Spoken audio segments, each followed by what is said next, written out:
Come on, my dear. Let's learn alphabets.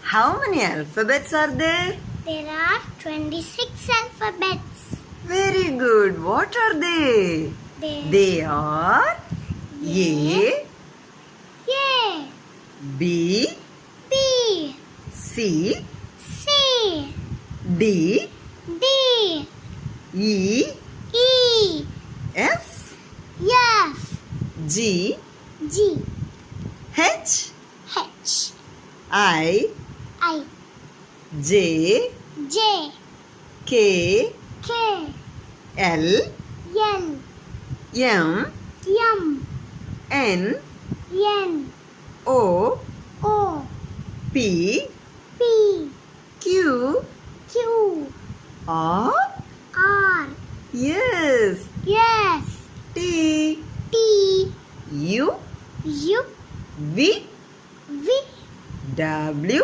W, X, X, Y, Y, Z. Z. Can you repeat the alphabets by yourself, my dear? Yes, I can.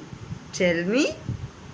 A, B, C, D, E, F, G, H, I, J, K, L, M, N, O, P, Q, R, S, T, U, V, W, X, Y, Z.